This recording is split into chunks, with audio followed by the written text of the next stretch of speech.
Welcome to the deep dive. Today we're going after probably the most persistent cliche about Stoicism. That stiff upper lip idea. Just grin and bear it. Exactly. The image of someone just, emotionally shut down, toughing it out. And yeah, that's common, but it really misses the huge radical worldview underneath it all. It really does. So today we're pushing past just emotional toughness. We want to dig into the core Stoic ideas that, maybe surprisingly, build this really profound foundation for modern environmental responsibility and even global citizenship. That's the mission. Absolutely. To show you that Stoicism isn't just this inward-looking thing for personal grit, it's a whole system. Physics, metaphysics, ethics. It puts the human being right inside a rational, perfect, global system. Okay. So we need to pull out those key philosophical bits, living in accordance with nature, cosmopolitanism, and really trace how they connect, step by step, to this broader duty. A duty towards the planet itself. Right, but here's the immediate hurdle, the thing I think trips people up. If Stoicism is so famous for focusing on what's internal, our judgments, intentions, our will, how on earth can it tell us anything about protecting the external world? Yeah, how does my intention save a tree? Right. Exactly. Well, it doesn't start with a tree. It starts much bigger. It starts with God, or maybe more accurately, the Stoic concept of the cosmos. This is the crucial first piece, the hook. Okay. When the Stoics talk about nature, and notice the capital N, they don't just mean, woods and rivers. They mean the logos. The logos. Okay, this sounds central. You have to lay out what this logos is for the Stoics because it sounds like more than just a word. Oh, it's everything. The logos is the divine, rational, organizing principle. Think of it less like a person, a deity sitting on a cloud, and more like the ultimate active intelligence of the universe. Like an operating system. Yeah, kind of, yeah. If the universe is this incredibly complex machine, the logos is both the design and the software running every single process perfectly. Yeah. And crucially, this logos, they also called it God or Zeus, those terms are often interchangeable in the texts. It literally permeates everything. Permeates. It connects and directs all things. It's the great conductor, orchestrating the whole cosmic symphony. And we're not just observers, we're in it. Okay, now I see the potential environmental link. Hmm. If the logos is this single divine mind woven through everything, then the physical world, the rocks, the oceans, the animals, they aren't just stuff. They're part of this divine intelligence. That's precisely it. If you accept the Stoic physics, the universe is one unified thing, cohesive, animated by this rational fire, the logos, the ground you're standing on, the air, the life around you. It's all materially, essentially connected to God. Wow. And this isn't just, vague spiritual talk. This commitment means the whole universe is this rationally organized structure. Everything that happens, every event, from a leaf falling to an empire rising, is causally linked. Determinism. Determinism. So because it's all connected by cause and effect, there's a total coherence. Things couldn't have happened any other way given the preceding causes. Exactly. It's not fatalism, like, oh, well, it doesn't matter what I do. Yeah. It's an insistence that reality, as it unfolds, is perfectly rational because it's governed by this perfect rationality, the logos. Okay. And that's why the Stoics put physics, natural philosophy right at the very top of their curriculum. It wasn't optional. It wasn't a side interest. It was the foundation for ethics. Absolutely necessary. Right. Because if your main ethical goal is living in accordance with nature, well, you first have to know what nature is. Makes sense. You can't live according to something you don't understand. Right. If you don't grasp the facts, how the world actually works, the real causal chain, your judgments are bound to be wrong. Your actions will be off target. Epictetus nails this when he says, basically, you can't be happy about something if you mistakenly think it's the cause of your harm. Like blaming the rain for the flood when it was really about building on a floodplain. Perfect example. You're rationally deluded if you misunderstand the cause. Understanding the logos, the true nature of reality, is the antidote to that delusion. So the goal shifts. It's not just about being a good person in a vacuum. It's about achieving, what was the phrase, complete harmony between a man's own attitudes and actions and the actual course of events. That sounds incredibly sane. It is. It's the ultimate alignment. Yeah. And this living in accordance with nature, it involves two kinds of harmony working together. Okay, what are they? First, harmony with the external cosmic nature. That's the big N nature, the whole rational order of the universe. Second, harmony with our internal human nature and what's unique about our nature. Reason. our rationality. Exactly. Our rationality, our little spark of logos. Because we're fragments of that divine intelligence, as you said. Right. So if we perfect our own reason, we're essentially tuning our inner nature to resonate perfectly with the outer cosmic nature, our human virtue, things like justice, courage, wisdom, moderation. That's just the highest expression, the perfection of our unique human capacity for reason. So virtue is reason perfected. That's the ethical core. We're naturally inclined towards virtue, and philosophy is the practice, the training to develop that rational disposition until it hits that perfect harmony with nature itself. Yeah. And this whole framework, it forces you to see the world not just as a place you live in, but as a rational system you are fundamentally part of. Okay, that's a huge cosmic picture. But how do we, bring that down to earth? How does it affect my Tuesday morning? This is where lived physics comes in. Yes, lived physics. It's like the practical application, the spiritual exercise. It's about achieving cosmic consciousness. Cosmic consciousness, what does that feel like? It's the philosophical equivalent of zooming out, way out. Stepping back from your immediate worries and anxieties and taking the view from above, the aim is deep-seated pleasure and joy for the soul. Because, honestly, when you see yourself as just one tiny part of this infinite, perfect, rational mechanism, your personal problems start to look pretty small. Marcus Aurelius talks about this all the time in the Meditations, doesn't he? Telling himself to look at the big picture, observe the constant change. Constantly. He urges himself and us to regularly watch the universal process of change, how everything dissolves and reforms. Make it a habit, he's essentially saying. So watch things break down and become something else. Exactly. And when you truly internalize that view, you start to accept that whatever dissolves, your job, your body, a relationship, a favorite object, even a whole ecosystem, it just dissolves back into the elements it came from, earth to earth, air to air. Okay. And here's the crucial Stoic assertion. Nothing is truly lost. It's all just resumed, taken back into the rational generative seeds of the universe. The logos reabsorbs and reuses everything. That idea of cosmic recycling, it must be comforting on one level, but also, wow, a real challenge to our modern urge to own things, to keep things forever. It absolutely challenges that urge. But the immediate payoff psychologically is a huge reduction in anxiety. If you genuinely accept that all events, including your own death or the loss of things you value, are just part of this rational, unstoppable logos unfolding, well, what's left for you to worry about? Your own actions. Precisely. Your job simplifies dramatically. Concentrate only on justice in your personal actions. Right. Act rationally. And comply with nature, with the logos and everything else. If you act justly, if your reason is aligned, you are fulfilling your role as a fragment of the logos. That's your sphere. Okay, so section 1 sets up this incredible cosmic backdrop.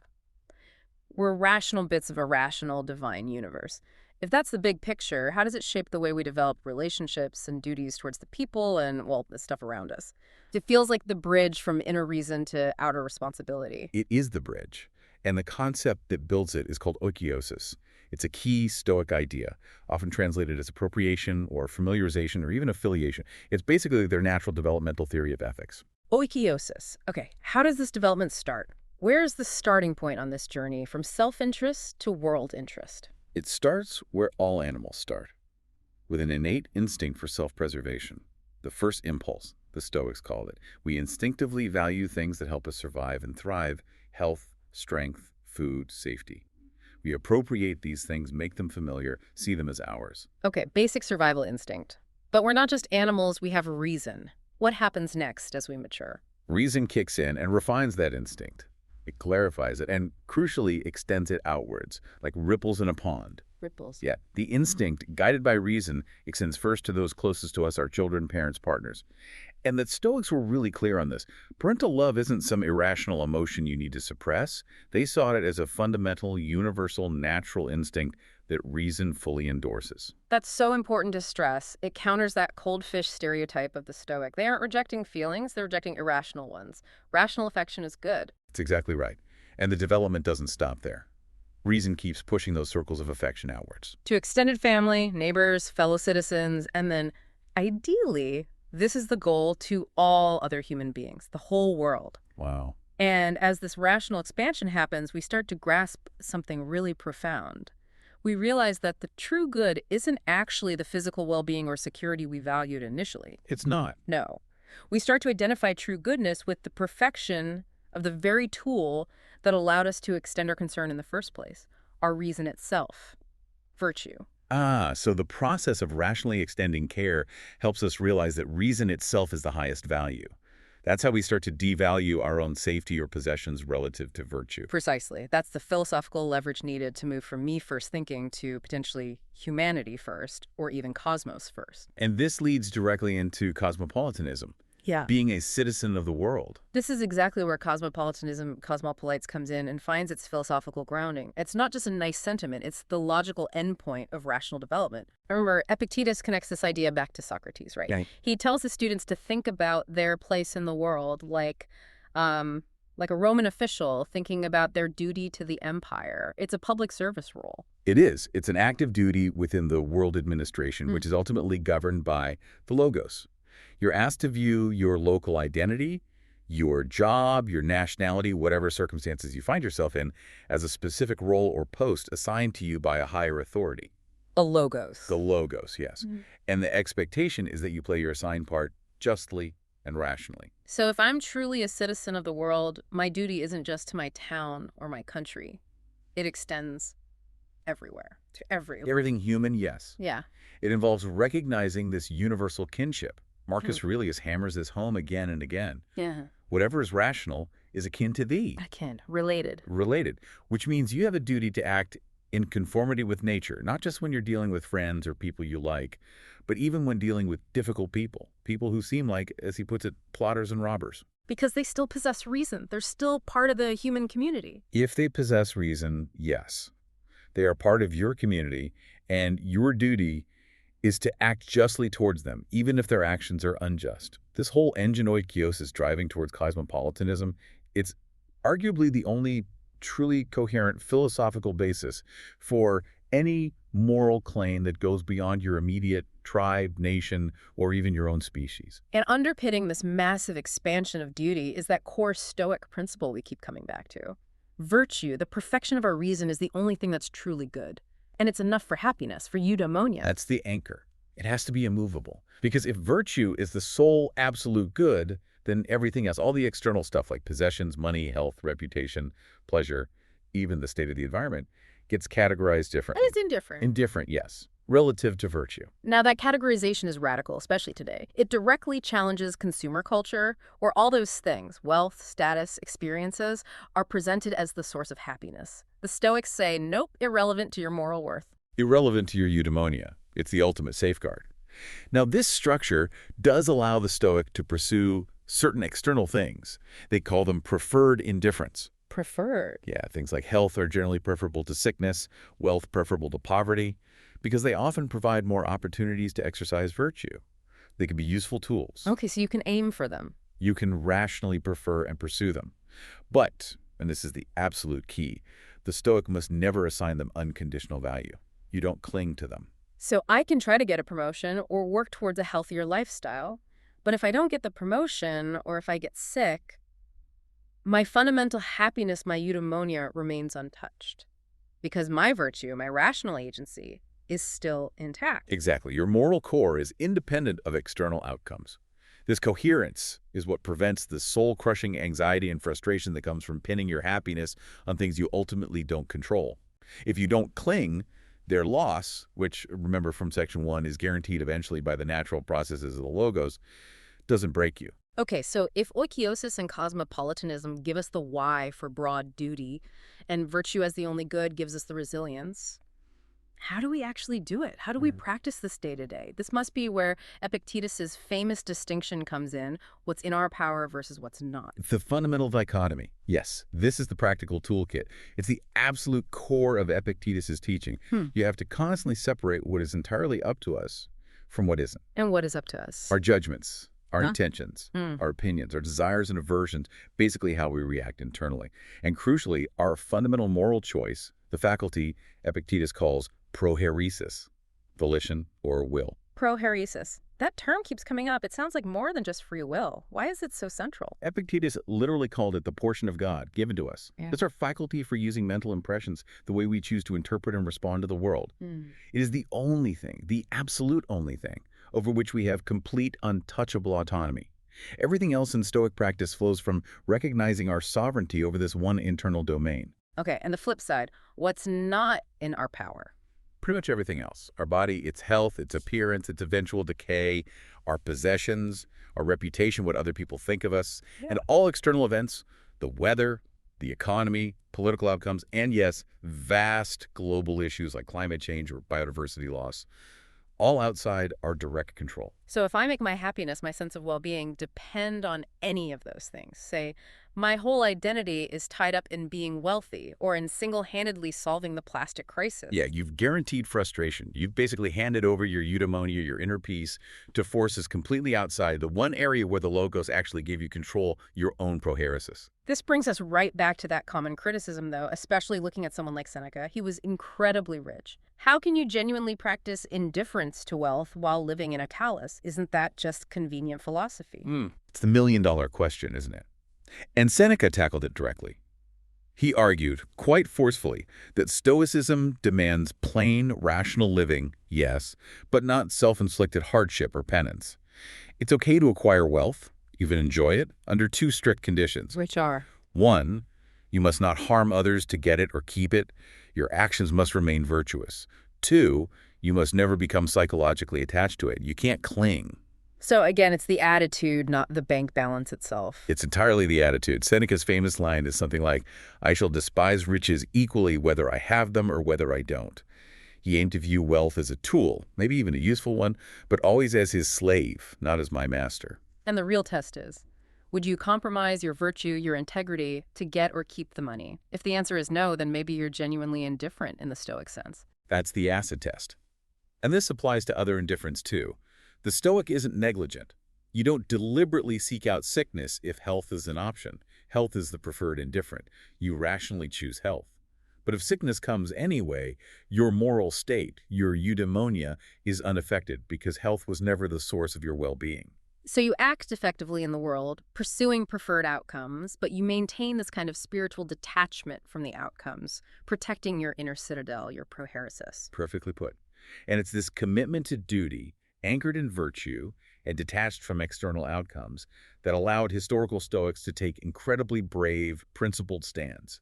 Think of Seneca standing up to Nero knowing the likely cost, or Cato the Younger defying Caesar. Right. Their actions seem completely at odds with a modern mindset that often seems to say, nothing's worth dying for, or at least nothing's worth serious inconvenience. Because they had internalized the dichotomy of control.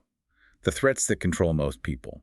Loss of status, loss of wealth, exile, even death. These were categorized as indifferent. They simply didn't hold ultimate sway over a person whose only real concern was living virtuously, fulfilling their rational duty within the logos. You mentioned James Stockdale, the Vietnam POW, as a modern example. A striking one. He explicitly used Epictetus to endure years of torture and imprisonment. He knew what was in his control, his judgments, his responses, his integrity, prohairesis, and what wasn't, his physical body, his freedom. So he could make choices, like resisting propaganda or secretly communicating, that he knew would lead to severe punishment because the physical suffering was indifferent compared to the good of maintaining his moral integrity and duty. Wow. So for the Stoic, the measure of a life isn't how long it is or how comfortable. Not at all. It's about its quality. Has one lived according to nature, according to reason and duty? Sometimes fulfilling that duty means risking everything external. Seneca was eventually forced to commit suicide by Nero. He faced it, by all accounts, with remarkable calm because his life's value wasn't in its duration, but in its adherence to principle. And given that life inevitably throws curveballs, whether you're facing a tyrant like Nero or just, modern job insecurity or relationship troubles, Stoicism isn't just a philosophy. It's designed as a kind of proactive therapy, a way to build resilience before disaster strikes. It inoculates you against suffering. That's the goal, and it reframes adversity completely. Mm-hmm. Bad stuff isn't just something to be passively endured. It's actually welcomed, in a sense, as a training exercise. Ah, Seneca's analogies again. He had some good ones for this, didn't he? He did. He compares the philosopher to a wrestler. If a wrestler only spars with weak opponents, they get soft, they lose their edge. You need a tough match to prove your skill and actually get stronger. So adversity is the tough match that trains our virtue. Exactly. It allows us to display virtues like courage, patience, justice, and to actually improve them through practice. You're meant to look at challenges, a financial setback, a health issue, conflict with others, not as crushing defeats, but as, like, raw materials. Marble blocks you can use to sculpt your character, your rational self. It transforms the ordinary person into a, what did you call it earlier, a warrior philosopher. Something like that, yeah. Ready to engage with reality as it is. And a big part of that training involves managing our emotional responses. Because remember, the Stoics see most emotional turmoil as fundamentally based on errors in thinking. Right, the theory of emotions. It's not about not feeling, it's about not having irrational feeling, the pathy or passions. Correct. These aren't just feelings in the sense of raw sensation, like shivering when cold. The disruptive passions, intense anger, fear, grief, craving, are the direct result of mistaken judgments. Usually the judgment that some external indifferent thing is either really, truly terrible or absolutely essential for our good. Can you give a clear example of that mistaken judgment in action? Anger is a great one. Seneca dissects it brilliantly. Yeah. He doesn't just see it as a feeling. He calls it a temporary madness, the disease of the soul, often manifesting physically flushing, racing heart, loss of control. Where does it come from? Good judgment. The underlying, usually false, judgment. I have been wronged. This shouldn't have happened. That person should have acted differently. But wait, according to the Logos, things happen as they must, and other people's actions are outside your control. So that judgment, that sense of personal injury and demand for a different reality is philosophically flawed. So getting rid of the bad judgment short-circuits the destructive emotion. The goal isn't to become a rock. Definitely not a stone. The goal is to replace the irrational pathia with rational eupathia, the good emotions. Good emotions? Like what? These are rational responses grounded in correct judgment. Things like rational joy, which comes from contemplating your own virtue and coherence with nature. Rational goodwill or benevolence towards others, seeing them as fellow fragments of the Logos. Rational caution, distinct from irrational fear. Friendship, love when based on virtue, not fleeting externals. So it's a much richer emotional life than the stereotype suggests, but it's rooted in reason. Deeply rooted in reason and correct judgment. Which means the philosopher's primary task, day in and day out, is basically Socratic. Examine your beliefs. Constantly audit what you really think is good and bad, what will truly benefit you. Because most misery comes from applying false ideas. Believing money will make you happy, then being devastated when you lose it. That's Epictetus's diagnosis exactly. People are miserable because they're ignorantly clinging to false preconceptions about what's good. The cure is philosophical examination, rigorously aligning your judgments with the reality of the Logos, not with your preferences or fears. Now, we have to be realistic. Achieving this perfect state, becoming a true Stoic sage, that's incredibly rare, right? Maybe impossible. Oh, absolutely. The sage is the ideal, the theoretical endpoint. Like hitting perfection. Most people practicing Stoicism, ancient or modern, are both described as prokoptantes. Prokoptantes? Yeah, it means those making progress, students on the path. It acknowledges you're not perfect, you haven't arrived, but you are actively working on it moving forward. Yeah. It's a much more relatable and practical identity for most of us. And making that progress, it isn't casual. Epictetus sounds pretty demanding about the level of effort needed. He demands unremitting commitment and seriousness. This isn't a weekend workshop. It requires constant vigilance, continuous attention precise. Like Marcus Aurelius reminding himself over and over to just focus on the present task, do it justly, one action at a time. Exactly that kind of moment-to-moment mindfulness and self-correction. The practice is lifelong. It's about integrating the philosophy into every choice, every judgment, making sure you don't slip back into valuing externals, the things not up to us, and the ultimate measure of your life. It's about living that harmony with your own reason, and through that, with the cosmic reason, the Logos. So we started this deep dive looking to challenge that simple, stiff upper lip view of Stoicism. And we asked, how can this philosophy, so focused on our inner world, possibly guide us on external duties, like environmental responsibility? And I think what we've uncovered, tracing it from the very physics of the Stoics, is that the answer is built right into the foundations. The sense of responsibility, including towards the environment, isn't just tacked on. It's not optional charity work. It comes from the Logos itself. It stems directly from that core principle, the universe as a single, rational, divine system, the Logos. And from understanding our place as rational fragments within that system, which then compels us, through that process of oikeiosis, to expand our natural self-concern outwards. Eventually reaching world concern, cosmopolitanism. Right. We become citizens of this world administration, tasked with playing our specific part justly and rationally. We use the preferred indifference, like, say, a healthy planet, as resources to help us practice virtue, but we never mistake the resource itself for the ultimate good, which is always virtue, always our rational integrity. So living according to nature, that central Stoic command, it's really this double commitment, isn't it? It is. Perfect your inner nature, your reason, your virtue, and accept outer nature, the unfolding reality, fate, the logos, while actively doing your duty to the whole community, the whole system, as best you can from your assigned post. Which leaves us, and you listening, with a final thought to really chew on, especially given how radical Stoic physics was. If they genuinely saw the entire universe as one continuous, rational organism held together by the single divine power, and if they believed everything just dissolves back into their rational, generative seeds of that universe to be reused, what does that truly imply about the moral status of the non-rational parts of our environment? The forests, the oceans, the air itself. If the natural world isn't just stuff, but is literally a manifestation, a fragment of the divine logos, how should that absolute unity reshape our personal responsibility for whether it flourishes or dissolves?